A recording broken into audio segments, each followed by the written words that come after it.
Toi aussi, tu veux squat 200 kilos? Alors, t'es tombé sur la bonne vidéo parce qu'aujourd'hui, je vais t'expliquer l'intégralité de tout ce que j'ai fait pour arriver à ce niveau-là, la stratégie que j'ai utilisée, les changements techniques, absolument tout. I heard they checking for me, no one checking on me, so I had to go run up a check. I got the message on me, ain't no flexing on me, my attorney gon' call and collect. Blessings on blessings for me, my successes only made them envious, they got upset. I had to put all their egos in check. Pour ceux qui ne me connaissent pas encore, je m'appelle Guillaume, je squatte 200 kilos en moins de 74 juniors. Aujourd'hui, je vais t'expliquer la stratégie que j'ai utilisée pour augmenter mon squat extrêmement rapidement. Déjà, avant de parler des changements techniques, des modifications, etc., je vais tout simplement aborder avec toi la méthode que j'ai utilisée en elle-même. De façon générale, si tu es débutant, je te conseille de rester sur une stratégie extrêmement simple et de ne pas utiliser 25 variantes différentes avec des mouvements accessoires de partout. Personnellement, pour augmenter mon squat, j'ai utilisé plusieurs choses, à savoir du squat posé, du hack squat, du leg press, des fentes et des mouvements pour le dos. C'est uniquement ce que j'ai fait pour augmenter mon squat. J'ai utilisé absolument aucun autre mouvement. Si je t'en parle aujourd'hui, c'est parce qu'un an auparavant, j'ai pris à peu près 6 mois pour augmenter mon squat de 120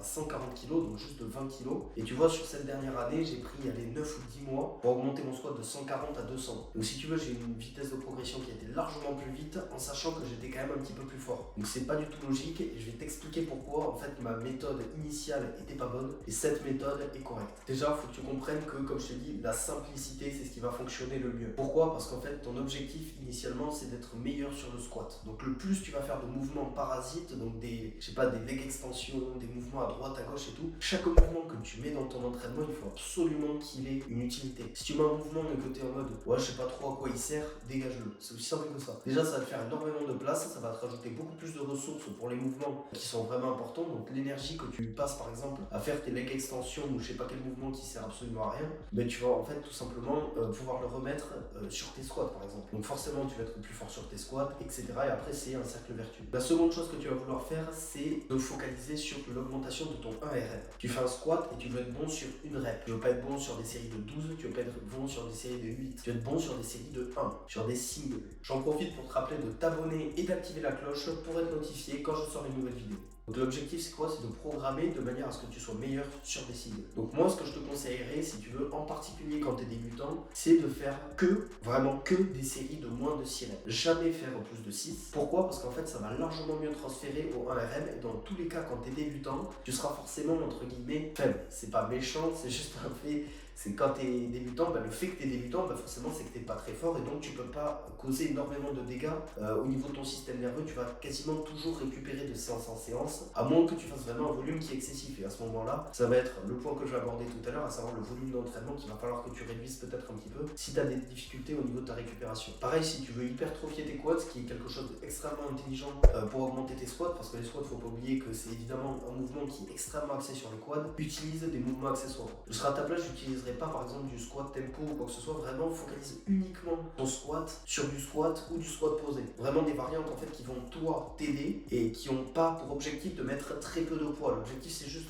soit d'améliorer un aspect technique et de mettre un petit peu moins de poids, mais pas largement moins, et également de rester toujours, comme je te dis, entre des séries de 1 à 6 reps pour vraiment optimiser la spécificité de cet aspect-là. Évidemment mon programme il a énormément changé au fur et à mesure des années, mais pour te donner un ordre d'idée de ce que je fais actuellement, par exemple le lundi je vais avoir un 3x6 posé et juste après je vais avoir 3 séries de leg press, c'est tout. Donc ça fait 6 séries le lundi et le jeudi je vais arriver avec un 4x5 sur du squat normal et je vais enchaîner avec 3 séries de hack squat. Donc en gros je suis à 12 séries de quad par semaine. Donc après évidemment j'ai un avantage génétique et tout, donc tu devras peut-être faire un petit peu plus ou un petit peu moins de volume, mais le principe reste le même en fait. L'objectif c'est vraiment de rester simple et de pas aller chercher 25 000 variantes à droite à gauche. Vraiment focalise-toi sur l'augmentation de ton 1RM au squat et je peux te garantir que tu seras meilleur. Sur tes variantes du squat, ce que tu vas vouloir focaliser c'est l'augmentation progressive de la charge. Donc commencer, c'est super important vraiment de commencer avec une charge que tu maîtrises largement. Donc une charge avec laquelle tu as peut-être 4 voire 5 reps en réserve. Au début tu vas carrément avoir l'impression que c'est un deload, que tu t'entraînes même pas, mais c'est pas grave. Tu peux commencer très gentiment et tu peux faire un plus 2,5 ou plus 5 par semaine. Personnellement tu vois je faisais plus 2,5 pendant un petit moment et je préfère faire un plus 5 maintenant en commençant un petit peu plus bas. Pourquoi? Parce qu'en fait ça me permet, comme je t'ai dit, de commencer largement plus bas, donc de pas accumuler autant de fatigue au fur et à mesure des semaines et donc au moment où j'arrive entre guillemets comparé à mon max, en fait je vais pouvoir aller chercher 1 ou 2 semaines de progression en plus. On dit que si j'aurais fait plus de 2,5, en fait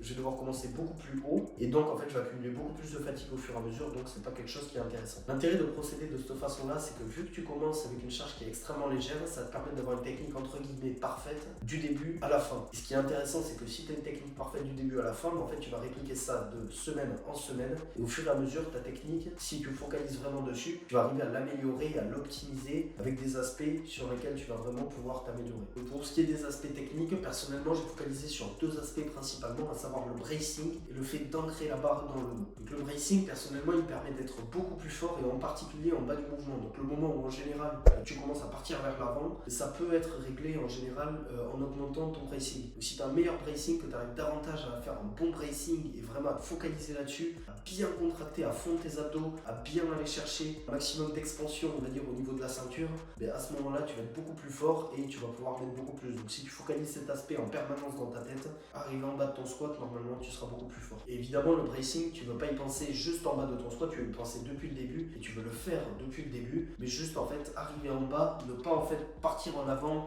et tout perdre d'un coup, parce que c'est à ce moment-là que tu vas vraiment louper ta rep. Vraiment, il faut que tu focalises sur ton bracing du début à la fin du mouvement, que tu y penses, mais aussi que tu le fasses du début à la fin sans jamais le perdre. Maintenant, pour ce qui est de l'ancrage de la barre dans mon dos, c'est ultra simple. En fait, je focalise juste à rentrer au maximum la barre le plus proche possible de mon centre de gravité. Donc en fait, je la tire au maximum vers le bas et vers l'avant. Ce qui est important, c'est que tu veux la tirer vers le bas. Pourquoi? Parce que ça te permet davantage de contracter tes dorsaux. Et pareil, en fait, quand tu mets ton coude vers l'avant, que tu vas essayer de le tirer, tu peux essayer toi-même en restant chez toi. Si tu mets par exemple ton épaule vers le bas, donc là déjà tu vas sentir une petite contraction, tu te rendras compte que si tu vraiment t'ancres ton coude comme ça et que tu le mets un petit peu vers l'avant, tu vas te rendre compte de suite qu'en fait ton dos il se contracte beaucoup plus. Pourquoi? Parce qu'en fait tu vas davantage ancrer la barre, tu vas bien la tirer et donc là tu seras beaucoup plus fort sur le squat. Personnellement, l'aspect qui m'a le plus aidé au squat, c'est vraiment ce truc d'ancrer la barre au maximum dans ton dos. Donc pas juste de la tirer, pas juste de la pousser ou je sais pas quoi, vraiment l'ancrer au maximum et en même temps mettre tes épaules vraiment dans la barre. En fait, vraiment essayer de tordre la barre autour de ton dos. Regarde cette vidéo pour comprendre le placement des pieds au squat et lâche un like si cette vidéo t'a été utile.